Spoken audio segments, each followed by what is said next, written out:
Earnings season is kicking off, starting with the banks as usual. So I'm taking a look at S&P 500 stocks reporting earnings on Tuesday, April 14th. So that's also the same day as the 14th broadcast of Ticker Request Live. So be sure you register to attend my live show. And meanwhile, dive into these few stocks with me who are reporting earnings tomorrow. Now, I am on the daily chart. I'm gonna look at price action, market timing, and momentum because I'm HEMA ready, and that's what I do. So let's dive in. So BLK, BlackRock, can see that it had a move lower over the past few months and has been consolidating, forming like what looks like a base that it wants to break out from. It has started to have a little bit of a breakout, but it's not really picking up steam, and the R-side power zones are at this neutral area. So you might say, well, they're getting back to the bear resistance power zone, but they're also just in the middle of the bear resistance and the bull support, which is the neutral zone. So that doesn't really give me a lot of visual information. So here's a great opportunity to put a little scrunchie on it, okay? So think like think like 80s huge hair. You just take it all and you put a scrunchie on it, or banana clip, if you will. So here I'm gonna look at this resistance that's from a couple days ago, this doji high. If we trade above that, okay, expect more recovery, and probably not an opportunity to like go long right now, but maybe we look for where to go short or put a bearish position on down the road. And then this support here from April 9th, right? See how I put a scrunchie on it? If it trades below the April 10th low, then I'd be more likely expecting return to the lows of this space. So we'll see how each chart unfolds, but there's always an opportunity for a lesson, and I'll present it when I see it. Okay, JNJ, Johnson & Johnson. Now, this stock has been essentially consolidating between the March high and the March low, right? March 2nd, March 24th. Right now, it's tilting lower, and you can see that it needs to get below that March 24th low to do any more significant damage. If it does, then it could have a journey, not in one fell swoop, but over time, back towards this old top from December 15th last year, okay? That's the tilt that I'm seeing right now. Now, in the meantime, if it can get back above the highs from April 1st and April 2nd, then that puts the focus back on the March 2nd, but still within a consolidation mode. Okay, WFC, that's Wells Fargo. So it's been recovering pretty strongly since the March 13th low. However, something really cool is happening where there's a disconnect between price and momentum. So the price action candles and the RSI power zones down below that actually suggests that we might be seeing a prime opportunity for this to trade lower from here. And obviously the earnings release could expedite that move or eradicate it, right? Depending on what the earnings is, but the chart as it is now is showing the opportunity. So those of you who have my 4 zones RSI coverage system, you know what I'm talking about. You want to go and do the math, if you will, okay? So right now I would be watching for continued downside to confirm that bearish pattern, and at first expect a return to the March 30th low ahead of any calculated target. If the shares actually keep going higher from the current levels, then the next key resistance is this whole, what I call outside bar range from February 9th. The low, the middle, and the high would be resistance levels along the way. Okay, KMX is CarMax, and this guy's been recovering since the April 2nd low, really trying to make its way back towards this January 22nd high.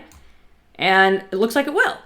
Now, from this point forward, there is what I see as a more advanced forecast because it's accounting for more time. And I teach how to approach that in my advanced loss forecasting trading system. So I'm going to take a minute, do the forecast, and show you the result. All right, so this is an advanced forecast. It's called a forecast cloud, and I started introducing this concept in the workshop I did last Thursday. If you're watching this video right when I'm putting it out, I think that replay is still available, so make sure you watch it so you can learn about advanced forecasting. So the forecast cloud is the space between these two blue lines and between these two yellow lines. So it's that box, that rectangle. So it's a forecast that's like an area, that's why I call it a cloud. We're expecting a high to form, not a singular point like a traditional forecast. So right now, if the low here from April 2nd stays intact, the expectation is for KMX to trade up towards this $59 zone between May 14th and June 15th. So it's a long range, but as market action unfolds, you can then use smaller forecasts within it. All right, let's keep going. Okay, JP Morgan. It has already started to show a little bit of a pop in this recovery, having a gap a couple days ago, but it's still up ahead. Not only the resistance I already have marked from February 18th, but this high from February 9th. So I would be looking for this stock to probably form a short-term top somewhere in this area between 312 and 320. I say that because it's a recovery in a downtrend and because the RSI power zones are near the bear resistance power zone. If that happens and the stocks trade lower, I'd watch out for a return to the April 11th low. But if it keeps blasting through this resistance area, then obviously you want to stay out of the way. That's the importance of trading what you see, not what you think is going to happen, right? So I personally think that there's going to be a formation of a high here, but I'm not going to look to put a setup on it until it's actually formed. And when I say a formation of the high, we mean price high, right? Higher bar high, lower bar high. All right, one more.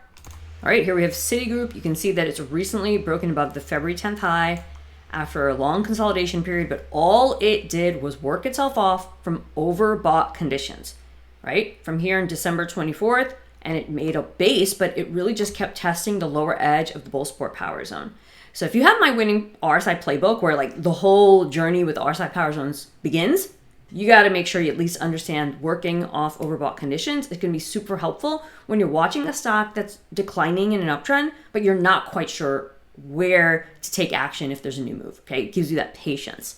All right, awesome. So now we have this breakout and we have a little bit of a gap, but we're kind of still teetering around these highs. So this to me is not a situation where you want to like act on a breakout because your risk would have to be, somewhere down here, your protective stop below this March 31st low. Instead, maybe see if we can get a pullback towards this old high from April 7th and then take advantage of that upside move if it unfolds.